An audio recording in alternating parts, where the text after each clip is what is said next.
Bienvenue à tous dans cette émission spéciale Marche des Fiertés qui se déroule ce samedi à Paris. Nous sommes porte de la Villette et c'est un événement qui est très attendu.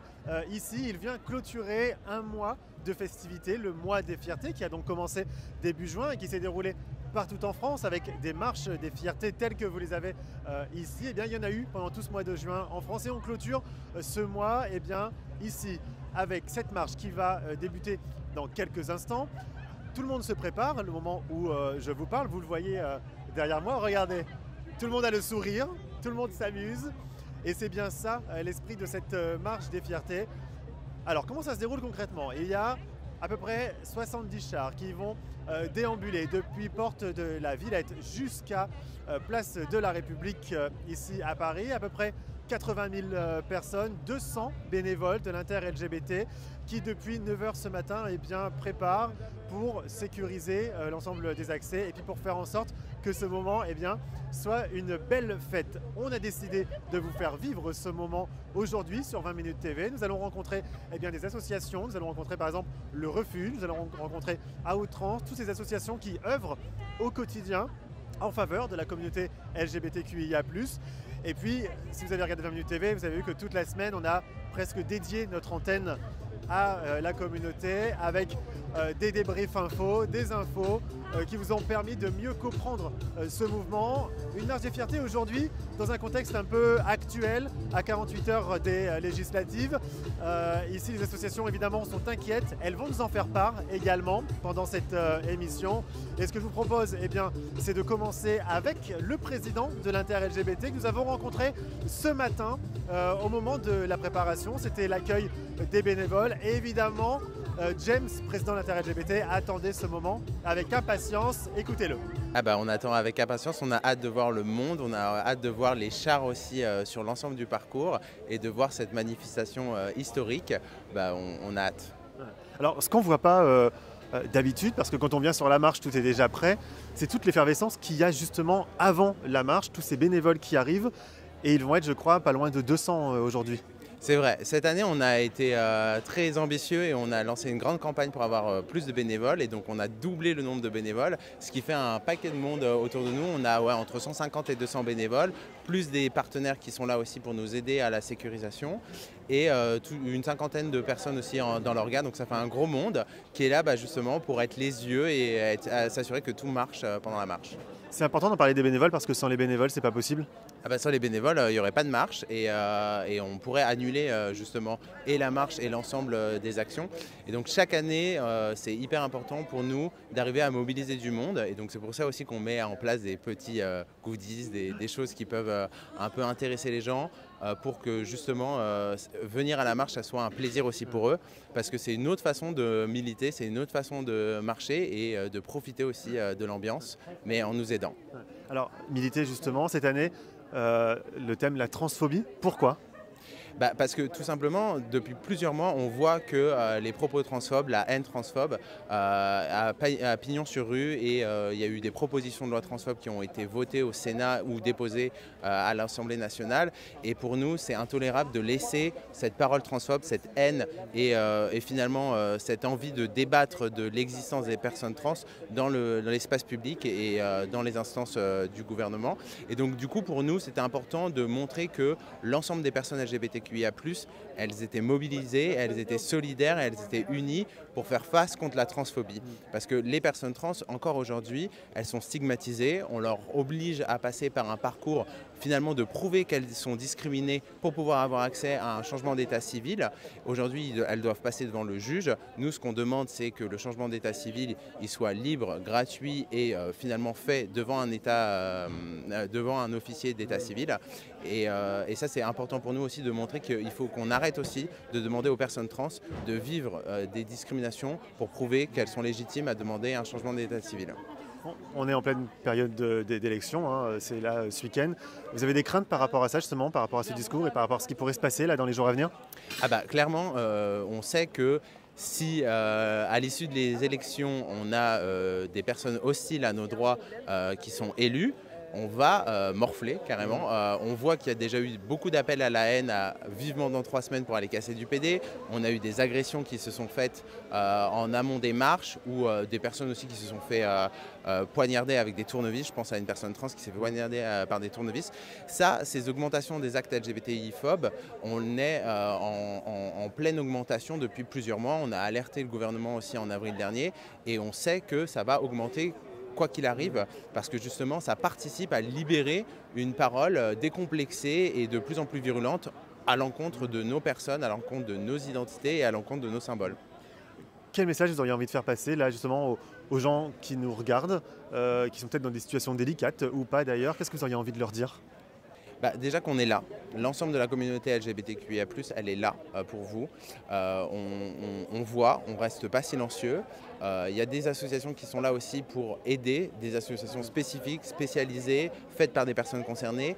Donc il ne faut pas hésiter à demander de l'aide, à demander du soutien.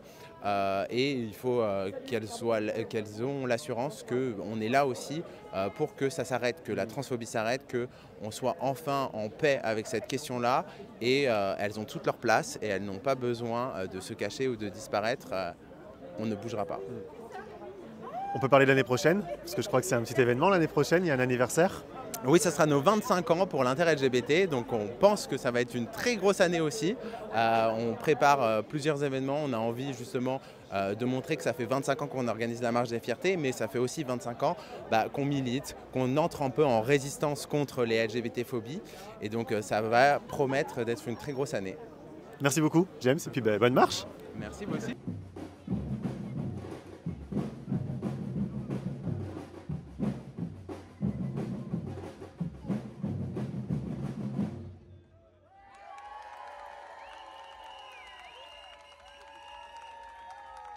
Voilà, c'est donc James Leperlier, président de l'Inter-LGBT, l'association qui organise cette marche des fiertés ici.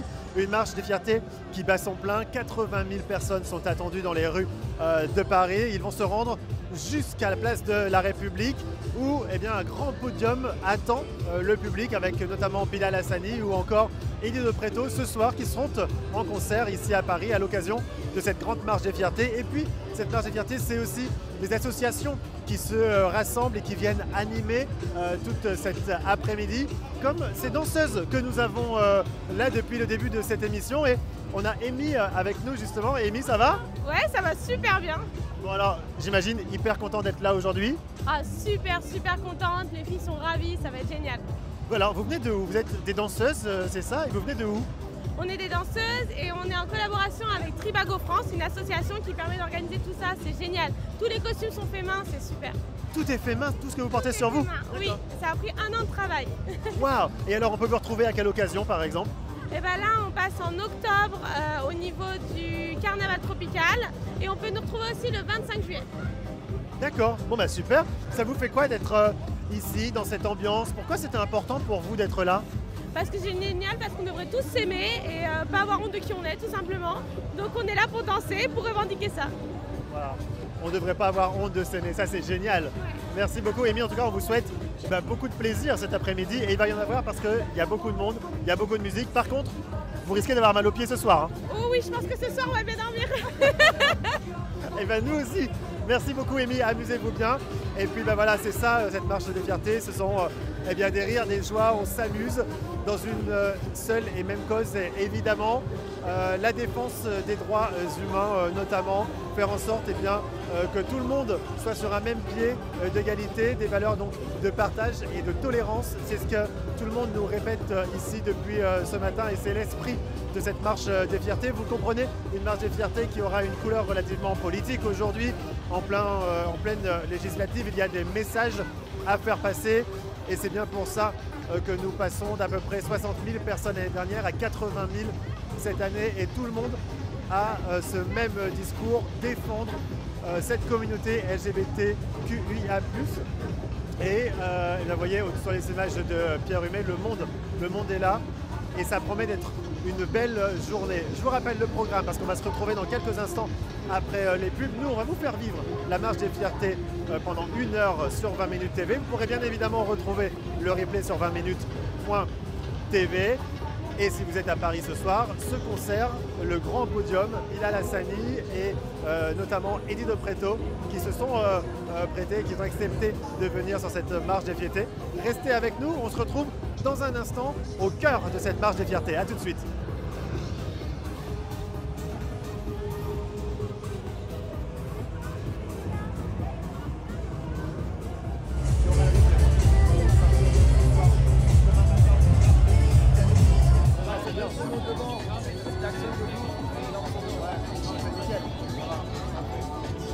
Franchement, l'important c'est d'être présent.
Alors on est donc en plein cœur de cette marche des fiertés ici à Paris qui est donc partie de Porte de la Villette en tout début d'après-midi et qui se dirige vers Place de la République. Vous le voyez sur les images de Pierre Humet, la fête bat son plein là cet après-midi pour cette marche des fiertés qui sera peut-être historique puisque nous sommes dans une période de législative et que les organisateurs attendent beaucoup plus de monde que d'habitude pour porter justement et notamment les revendications et notamment très politiques. Vous vous en doutez bien, cette marche des fiertés prend une couleur politique et nous allons vous faire vivre cette marche des fiertés pendant 7 heures ensemble.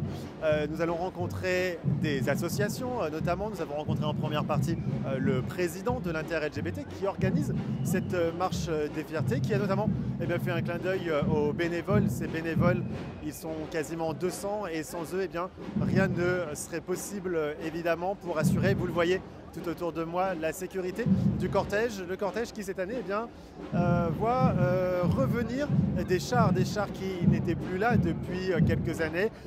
Cette année, ça y est, les chars sont là, ils sont juste derrière nous. On va évidemment vous les montrer dans quelques instants. Mais avant ça, je vous propose de rejoindre Laurent Briand. Laurent Briand qui est délégué régional adjoint du Refuge, une association qui accompagne les jeunes qui sont tout bonnement jetés de leur famille et il les accueille dans leur association. Je vous propose d'aller tout de suite à sa rencontre. C'était il y a quelques minutes en marge de la marche des fiertés.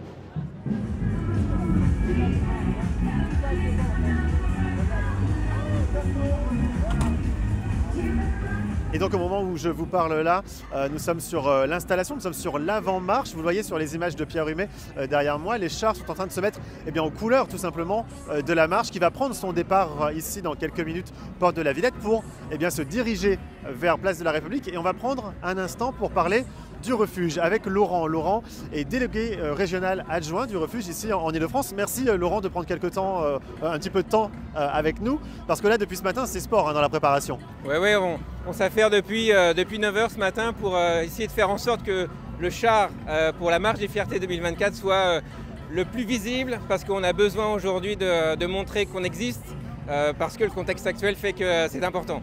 Parlez-nous un peu du refuge, qu'est-ce que c'est ?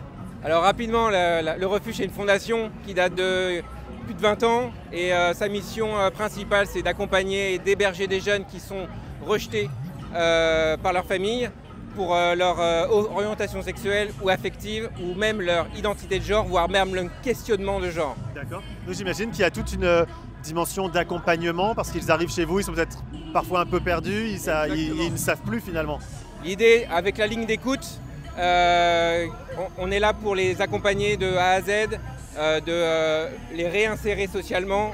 Et très récemment, on a monté une structure sur l'insertion professionnelle pour les accompagner encore plus dans la réinsertion sociale.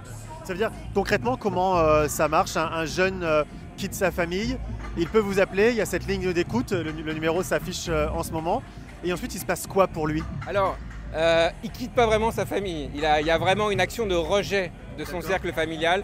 Ça passe principalement par la ligne d'écoute, et ensuite en fonction de l'âge, puisqu'on accompagne les jeunes de 14 à 25 ans, l'idée c'est de prendre, d'être en soutien et d'essayer de voir avec le jeune comment on peut le loger, l'accompagner pour qu'il puisse généralement dans un délai le plus court possible être totalement autonome.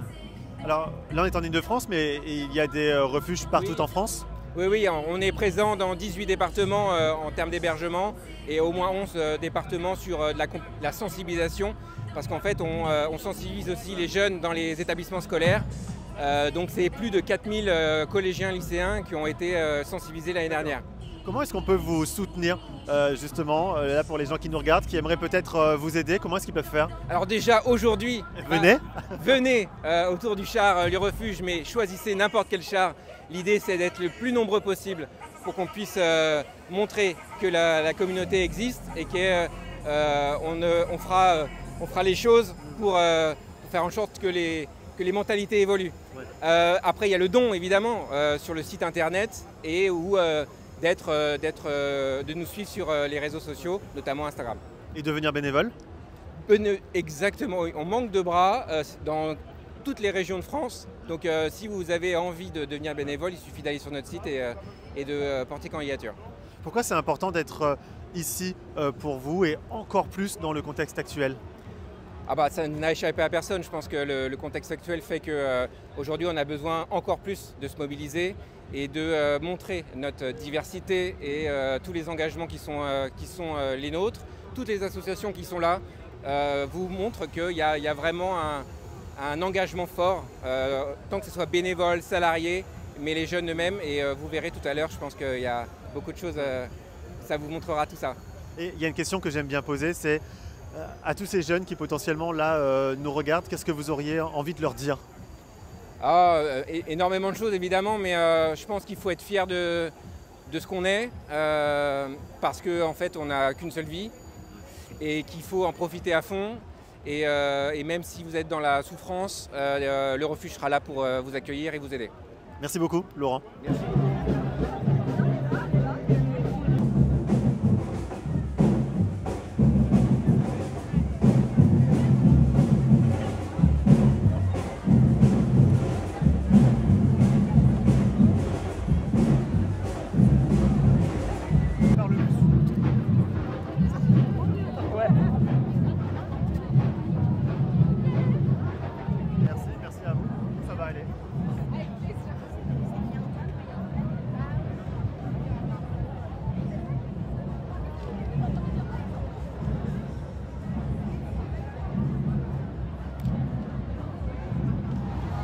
Il y a de l'ambiance sur cette marche des fiertés aujourd'hui à Paris et on est en très bonne compagnie, comme depuis le début de cette émission. Alors pourquoi c'était important pour vous deux de venir ici aujourd'hui? Pour moi c'est très important, quand on fait partie d'une communauté, de la soutenir et de voir tous ces gens tous bienveillants entre eux. Pour moi c'est vraiment très important et on se sent à sa place. Qu'est-ce que ça représente pour vous? On n'est pas encore arrivé à un point où on peut se sentir en sécurité en tant que personne LGBT. Et c'est important de soutenir et de défendre sa cause. Moi je suis pansexuelle et je suis très très fière et c'est important d'être en sécurité, de le proclamer haut. Les législatives là qui arrivent, ça vous fait peur? Oui, surtout pour moi, je ne suis pas encore en âge de voter et c'est de grands conflits et je me bats même si je ne peux pas encore voter. J'essaie de tout mon entourage de les sensibiliser. La montée du RN, elle est terrifiante, très clairement, surtout pour la communauté LGBT. Mais il faut se battre et il faut continuer de voter, il faut continuer de soutenir envers qui on a confiance. Super, merci à vous deux. Merci. Et voilà, c'est le message qu'on entend depuis ce matin. Évidemment, cette marche des fiertés a une couleur politique aujourd'hui avec ces législatives en ce moment. Et on va continuer à en parler avec ces jeunes, avec toutes ces personnes qui sont présentes ici. Et puis également les associations qui sont en grand nombre, juste derrière nous dans ce cortège. Restez avec nous, on continue à vous faire vivre cette marche des fiertés sur 20 Minutes TV. A tout de suite.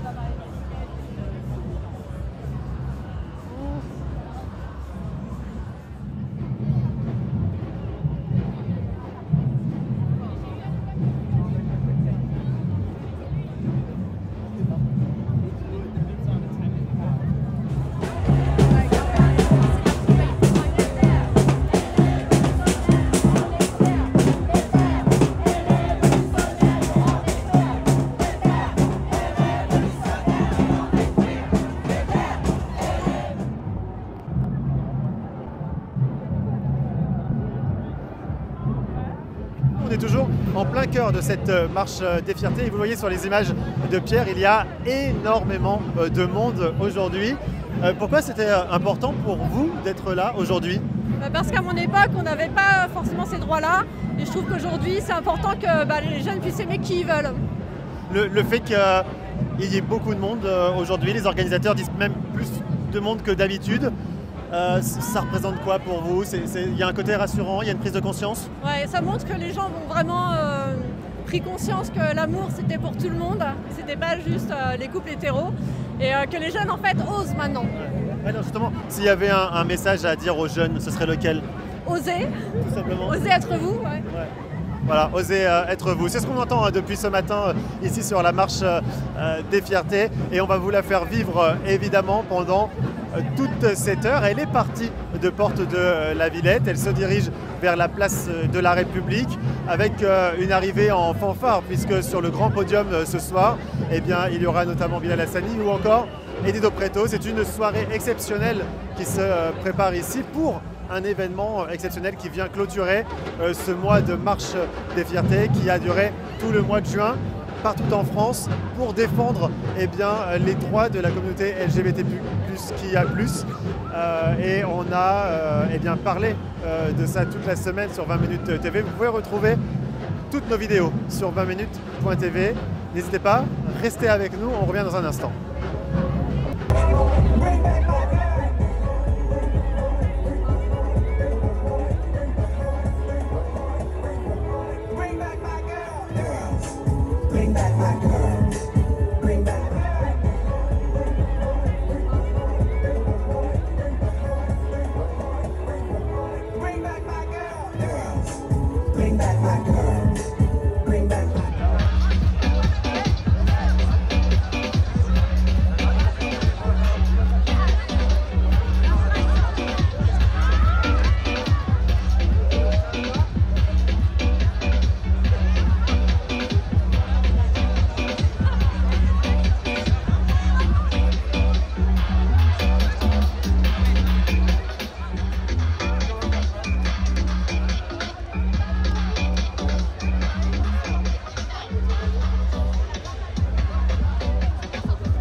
Allez, on continue de faire vivre la marche des fiertés ici à Paris et vous le voyez sur les images de Pierre, il y a énormément de monde aujourd'hui. La marche est partie de Porte de la Villette, elle se dirige actuellement vers Place de la République et évidemment tout au long de l'ambiance, des couleurs, des chants, des revendications aussi et puis surtout des potes a priori qui passent un bon moment. Est-ce que vous passez un bon moment? Exact, oui. Ah ben voilà. Merci beaucoup. Voilà, super. Voilà. Super. Pourquoi c'était important pour vous de venir aujourd'hui? Parce que déjà c'est toujours l'occasion de rappeler qu'on est là en tant que communauté et qu'on est toujours très soudés, surtout dans le contexte politique actuel. Et c'est aussi l'occasion de faire la fête, de voir la bonne ambiance et pas de considérer que le fait d'appartenir à la communauté LGBT c'est juste tout le temps du drame ou des trucs comme ça. C'est aussi une grande famille et le fait de pouvoir célébrer tous ensemble. J'imagine que vous êtes d'accord. Vous allez me dire oui, c'est ça? Absolument, oui. Voilà. Ça vous fait peur, justement, vous parliez du contexte actuel, ça vous fait peur ce qui peut se passer dans les jours à venir?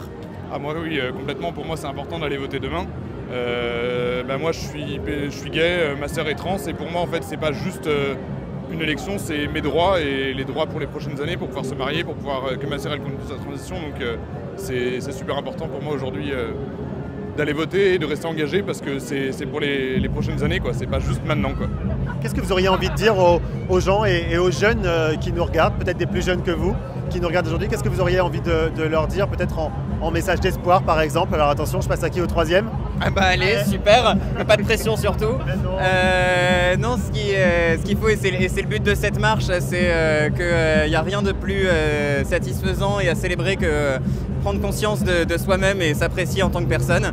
Peu importe ce qu'on est, c'est valide, c'est merveilleux et donc il n'y a aucun intérêt à rester dans le négatif quand on voit toute l'énergie positive qu'il y a aujourd'hui. Et toute la couleur qu'il y a aujourd'hui, parce que il y a vraiment du détail partout, hein, là. Les yeux, les paillettes, les plumes, il y a tout ce qu'il faut pour passer un bon moment. Merci à vous, je sais qu'on vous attend, je crois, ou inversement. Voilà, timing parfait, je vous l'avais dit, 18 minutes, donc c'est nickel, 18 minutes de bonheur. Restez avec nous, on continue de vous faire vivre cette marche des fiertés, on va aller dans quelques instants à la rencontre d'autres associations, à tout de suite.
Et on continue de vous faire vivre cette marche des fiertés ici en plein cœur. La fête bat son plein, on peut le dire, il y a énormément de monde. Et puis on a des personnages hauts en couleur aussi. Alors depuis tout à l'heure, avec Pierre, on essaie de se demander ce que vous représentez. Moi je lui ai dit Amy Winehouse, mais a priori non. Bah non, c'est une bonne question. Hein. Non mais je voulais toujours avoir un look un peu flamboyant parce que c'est le seul moment où on peut être comme ça librement dans la rue. Donc les enfants, les petites filles, les mamies viennent nous voir prendre des photos, donc c'est toujours marrant. Et le thème c'est les Jeux Olympiques cette année, donc j'ai voulu être une muse ou une déesse olympique. Mais tout le monde me prend pour Amy Winehouse ou pire. Enfin donc voilà. Donc j'essaye de coller le char olympique pour être identifié, mais oui. Sinon c'est pas grave, c'est toujours sympa. Et du coup, est-ce que vous savez chanter du Amy Winehouse? Ah non, absolument pas. Non, on n'aura pas d'essai alors. Non, vraiment pas. Pourquoi c'est important pour vous d'être là aujourd'hui? Bah depuis quelques années, moi depuis que je suis gay, j'essaie de venir à chaque fois et chaque année c'est un moment de communion important comme il n'y en a pas. Chaque fois j'ai le petit stress en venant comme ça, en marchant, en traversant le 19e. Oui. Mais quand on arrive ici, on se sent protégé et appartenir à la communauté, donc c'est important et ça fait du bien en fait, c'est une fois par an. Et puis après d'interagir aussi avec des gens qui n'ont pas forcément l'habitude, qui osent à ce moment-là, de venir nous voir, prendre une photo, faire un câlin, ça fait du bien et particulièrement maintenant d'être ensemble. Il vous pose des questions? L'année dernière, j'ai une dame qui m'a demandé de lui faire un câlin parce qu'elle me disait qu'elle se sentait seule. Elle m'a dit est-ce que je peux? J'ai apprécié le consentement. Mais sinon, ouais. Et les gens demandent maintenant avant de prendre des photos parce qu'avant c'était un peu clac-clac. Mais voilà, c'est juste chouette et sympathique, donc on manquerait pas ça pour rien au monde, quoi. Bon bah c'est top, merci beaucoup. Et puis bonne marche. Ouais, je vais essayer de coller au char. Ouais, il est pas très loin, il est juste là-bas. Donc normalement un petit sprint et c'est faisable. Ça va aller. Ou un petit saut de haie. Voilà, on va faire ça. Une grande haie. Ok. Allez, bon courage, bon après-midi à vous. Et nous on continue de vous faire vivre cette marche des fiertés avec quelques images de Pierre Humet.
On se retrouve donc dans la dernière partie de cette émission spéciale Marche des Fiertés à Paris, une marche des fiertés qu'on vous fait vivre sur 20 minutes TV bien évidemment.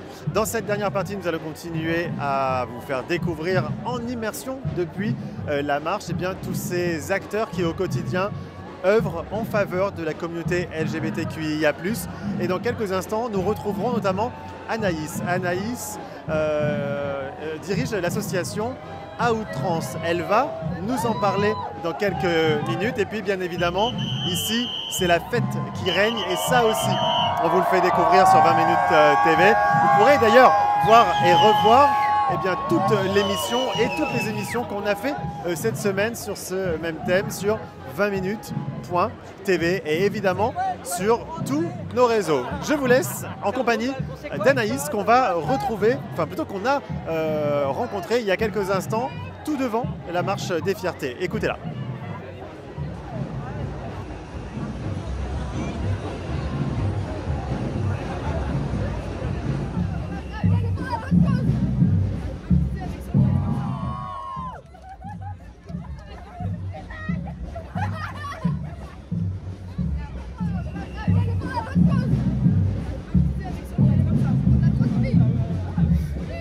On est donc en tête de cortège, on a rejoint James que vous avez vu tout à l'heure, mais également Anaïs. Anaïs qui est donc présidente de... Directrice, pardon. L'association Outrance. Je vous ai fait monter d'un grade ou pas? Si on veut, en disant que je fais ça à plein temps maintenant. Voilà, c'est quoi l'association À Outrance? Expliquez-nous. On est une association féministe d'autosupport trans, c'est-à-dire qu'on est nous-mêmes des personnes trans et on vient en aide à des personnes trans. C'est-à-dire que les personnes qui ont besoin d'être accompagnées dans leur transition peuvent venir nous poser des questions sur une adresse mail ou participer à des groupes de parole aussi. On va échanger nos expériences pour essayer de faire en sorte que ça puisse bouger et avancer pour les personnes qui veulent faire des transitions.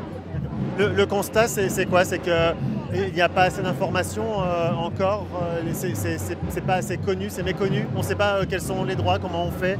En fait, nos droits sont assez récents sur certains points. Typiquement, la dépsychiatrisation de la transidentité au niveau de l'OMS, c'est le 1er janvier 2022, donc c'est hier. Les changements de mention de sexe à l'état civil, entre guillemets facilités, même si en France ça passe encore par le tribunal, ou le changement de prénom en mairie, c'est depuis 2016, donc c'est très récent. Il y a plein de personnes qui ne savent pas qu'elles peuvent faire des transitions. Et le droit commun n'est pas encore ouvert pour les personnes trans parce que si on a un problème de santé qui n'a rien à voir avec sa transition, ça sera assez compliqué de trouver un médecin qui acceptera de nous prendre en charge. Et pour engager une transition, alors que normalement tout le monde devrait pouvoir, tous les médecins devraient pouvoir nous faire les prescriptions, il n'y en a que très peu qui acceptent. Typiquement sur Paris, région parisienne, il y a 10 000 médecins généralistes en activité selon le site Amélie et toute association confondue, toute personne trans confondue et tout site confondu, on en recense à peine une trentaine qui acceptent de lancer des transitions pour les personnes trans.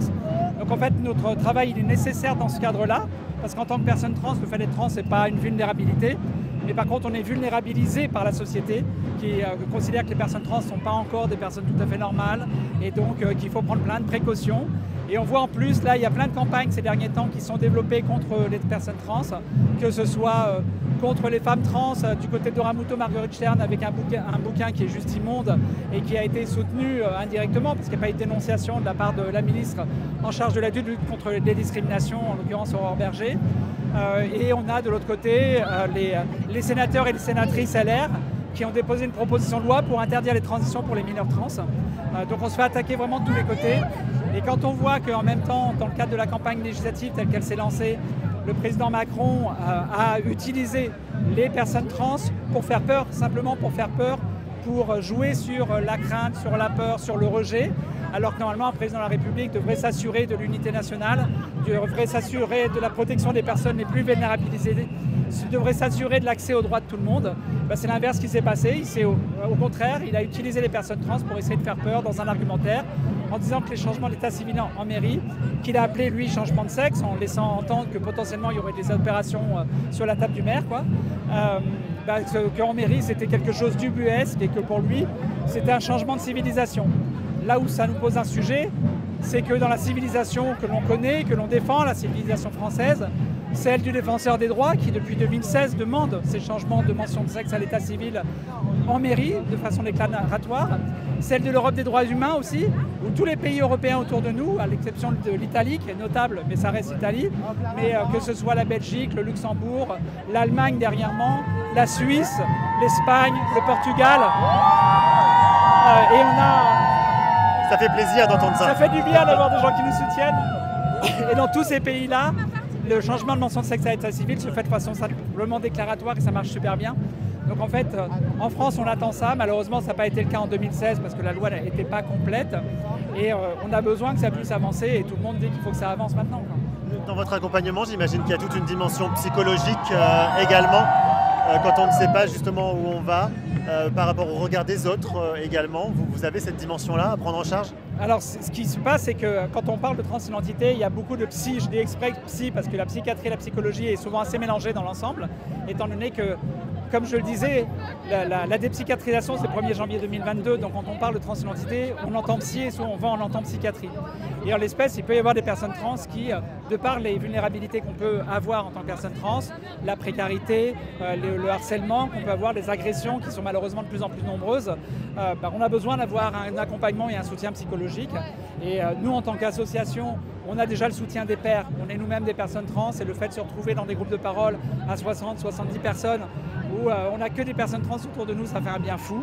Le fait de se retrouver dans des groupes de parole, y compris avec des proches qui accompagnent positivement les personnes trans, ça fait aussi un bien fou. Et ça fait un bien fou aux proches aussi de se dire qu'ah bah oui, on peut accompagner, ça peut être vachement bien d'engager une transition si on a envie de la faire et que ça peut très bien se passer pour tout le monde. Donc nous, on accompagne de ce côté-ci, c'est le soutien des pairs que nous sommes nous-mêmes et de dire pour nous ça s'est bien passé, pour d'autres personnes ça s'est bien passé, pour certaines personnes ça se passe mal.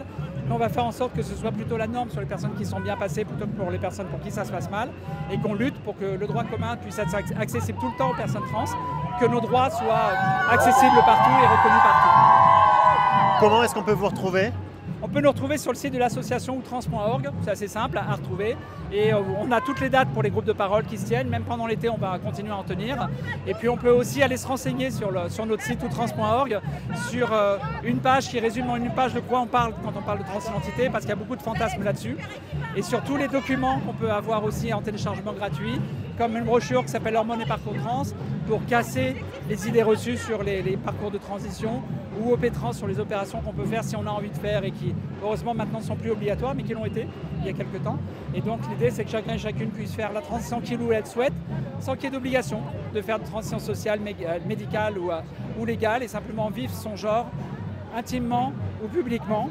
Et c'est pour ça, on peut accompagner, aider. Et puis on a aussi besoin de gens qui viennent nous aider, qui viennent participer et être bénévoles dans nos associations pour pouvoir partager leur expérience et pour pouvoir soutenir d'autres personnes trans avec leur expérience et avec l'expérience de chacun et de chacune. Merci beaucoup. Avec plaisir. Anaïs. On vous retrouve donc sur le site internet à Outrance. Les coordonnées s'affichent sur votre écran. Et quant à nous, on continue de vous faire vivre cette marche des fiertés ici à Paris.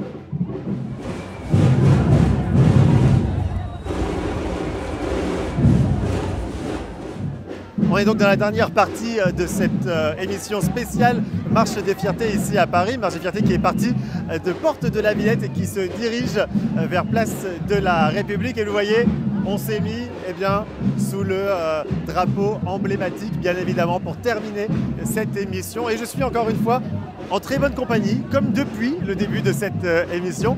Pourquoi c'était important pour vous de venir ici aujourd'hui ? La Pride, c'est déjà un événement politique de par son histoire et c'est encore plus important aujourd'hui par rapport aux élections de demain. Donc là, on est là vraiment à but, pour voter, tout ça. Ça vous fait peur ? Un peu, ouais. Pour être honnête, ouais. J'étais déjà en train de regarder dans quel pays je pourrais aller vivre si ça passait, quoi. D'accord, voilà. Bon, moi je ne suis plus avec vous là pour l'instant. Alors pourquoi c'était important pour vous de venir aujourd'hui ? Moi, pour être franche, c'est ma première Pride. Du coup, c'était. Et alors, c'est comment ? C'est super cool. Ouais. Du coup, c'était important pour moi. Et puis, oui, du coup, là, elle est encore plus. J'arrive plus à m'exprimer. Elle est encore plus politique aujourd'hui, au vu des élections de demain. Et du coup, c'est super important qu'on marche, qu'on soit là, qu'on n'ait pas peur. Et que voilà.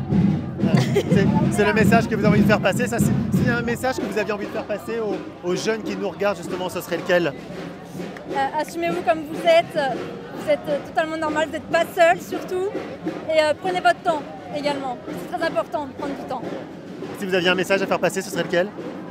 Surtout aux jeunes, n'ayez pas peur. Moi je l'ai compris super tard, il n'y a pas de retard. Assumez ce qui vous êtes, soyez fiers et n'ayez pas peur. Voilà. Merci beaucoup à vous deux, merci à vous de nous avoir suivis durant toute cette émission ici en immersion sur la marche des fiertés de Paris. Vous pourrez bien évidemment retrouver cette émission sur 20minutes.tv en replay sur l'ensemble de nos réseaux sociaux. Bien évidemment, continuez à nous suivre toujours plus nombreux. En tout cas, nous, on va continuer à vous accompagner tous les jours au quotidien sur 20 minutes TV. Suivez-nous et on se retrouve très bientôt. Et promis, je parle un peu moins et je laisse les images parler à ma place.